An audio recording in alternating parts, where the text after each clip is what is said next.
जय श्री कृष्णा। और आज के वीडियो बनाने का पर्पज़ है श्राद्ध पक्ष या पितृपक्ष।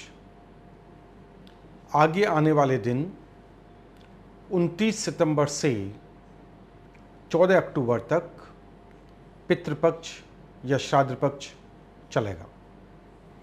29 सितंबर को पहला दिन और 14 अक्टूबर को पितृअमावस्या होगी। अब इसी सीक्वेंस में आपको कुछ बातें बताने जा रहा हूं कि ये पितृपक्ष बनाया ही इसलिए गया है कि हम अपने पितरों को याद करें। इस ड्यूरेशन में, इस 15 दिन के 16 दिन के टाइम में हमको पितरों को याद करना है, उनको जल अर्पण करना है, उनको भोजन कराना है। लेकिन नित्य प्रतिदिन के जीवन में पितरों के नाम से कुछ भी निकालना, या अमावस्या को पितरों के नाम से कुछ भी निकालना अच्छी परिणाम नहीं देगा, क्योंकि हमें ये नहीं मालूम कि हमारे पितर किस योनि में हैं। हो सकता है वो मलिन हो चुके हों। इसलिए केवल श्राद्ध पक्ष को ही अच्छी तरह से करिएगा। साल के और दिनों में पितरों के लिए खाना निकालना या जल निकालना, जल देना, ये सभी अमान्य होगा। तो इसी श्राद्ध पक्ष में आपको करना क्या है, श्राद्ध कैसे किया जाए, मैं इसकी रूपरेखा आपको बता रहा हूँ। अच्छी बात यह है कि आपके कोई कुल पुरोहित हों या कोई आपके कुल आचार्य हों, पंडित जी हों, आप उनको बुला लीजिए और उनसे कराइएगा। लेकिन समाज में कुछ बुराइयां भी पनप रही हैं जो ब्राह्मण आचार्य पंडितों को अच्छी दृष्टि से नहीं देखते और कहते हैं बहुत लेते हैं। ऐसे लोग दूर ही रहें तो अच्छा है। आप मेरा मतलब समझ गए होंगे। और उनको बुलाने से पहले यदि उनसे पूरी बात समझ ली जाए कि उनकी दक्षिणा क्या है, क्या कैसे उनको लेंगे, तो शायद ये ज़रूरत ही नहीं पड़ेगी कहने की कि उन्होंने इतना मांगा और मैं इतना देना पड़ा। ये बात पहले से ही तय कर ले तो और अच्छी बात है। तो आपको पितृपक्ष में करना क्या है?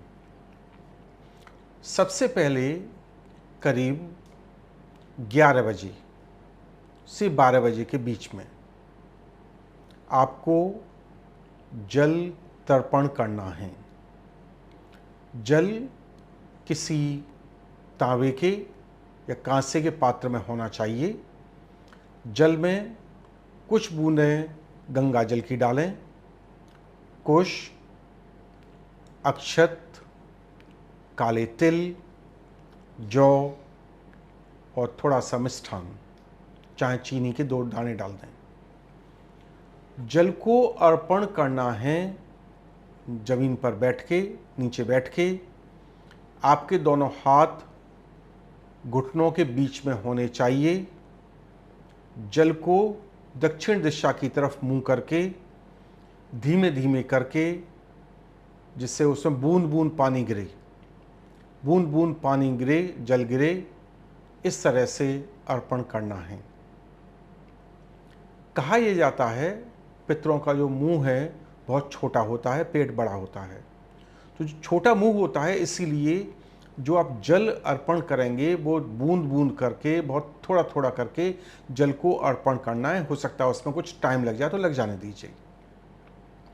उसके बाद में घर की रसोई को पवित्र करके, अच्छी तरह साफ सुथरा करके भोजन बनवाइएगा। भोजन में खीर बनवा सकते हैं तो अच्छी बात है। सब्जी और व्यंजन आपकी अपनी श्रद्धा के अनुसार। जब सभी भोजन पूरा तैयार हो चुका हो, उसके बाद में एक गाय के गोबर का कंडा, उपला, एक गाय के गोबर के कंडे या उपले का छोटा सा हिस्सा लें, उसे जला लें। यदि घर में चूल्हा है तो बहुत अच्छी बात है, गैस स्टोव है तो और अच्छी बात है। इंडक्शन पे ये नहीं जलेगा। उसको जला लें और उसे जलाने के बाद में जो भी आपने भोजन बनाया है उस भोजन को एक थाली में इकट्ठा कीजिए। थाली में इकट्ठा करने के बाद में इसको 4 जगह और बांटिए। एक थाली में हो गया, थाली के अलावा एक अलग अलग छोटा छोटा आपको इसी में से या तो कलेक्ट कर लें या अलग से निकाल दें। ये जो थाली निकली है ये ब्राह्मण के लिए होगी। दूसरा आपको कौआ या पक्षी के लिए चाहिए। तीसरा कुत्ता या स्वान। चौथा गाय के लिए।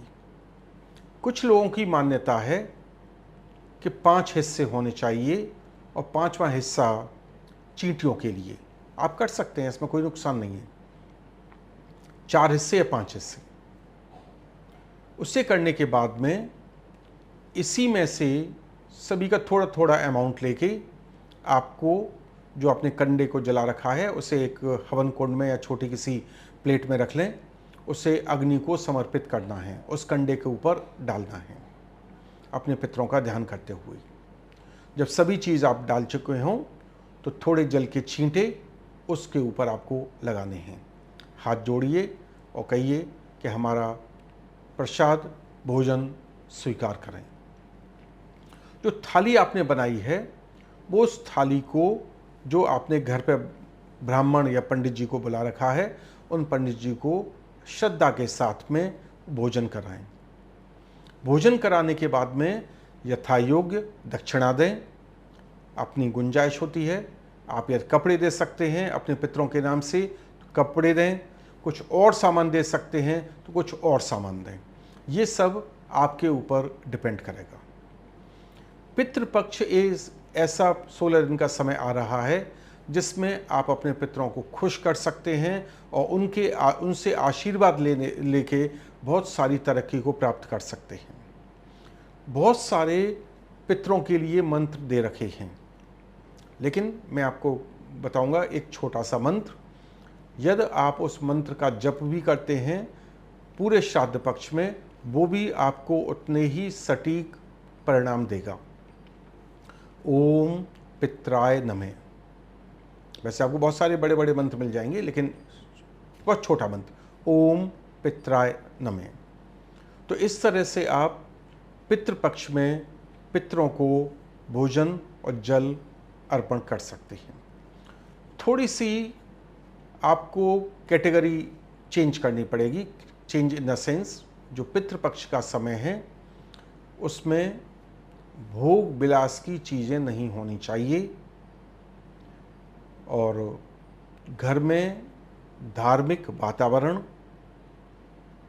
धूप बत्ती, अगरबत्ती, दीपक जलने चाहिए, हवन सामग्री का धुआं होना चाहिए और अपने जो वैवाहिक संबंध हैं उनको थोड़ा दूर रखिएगा। यदि आप घर के अकेले भाई हैं तो सारा जिम्मेदारी आपके कंधों पर है। यदि आप 4 भाई हैं, चारों अलग अलग रहते हैं, तो चारों भाई को श्राद्ध करना चाहिए। यदि सभी भाई एक जगह इकट्ठा हो सकते हैं तो बहुत अच्छी बात है, एक जगह इकट्ठा होकर श्राद्ध करें। यदि लेकिन चारों भाई अलग अलग हैं या 2 भाई अलग अलग हैं तो दोनों भाइयों को अपने अपने घर पर श्रद्धापूर्वक श्राद्ध करना चाहिए। जो तिथि आपके पितरों की है उस तिथि को श्राद्ध करिएगा। यदि आपको तिथि नहीं मालूम अपने बुजुर्गों की तो आप अमावस्या के दिन श्राद्ध कर सकते हैं। जय श्री कृष्ण।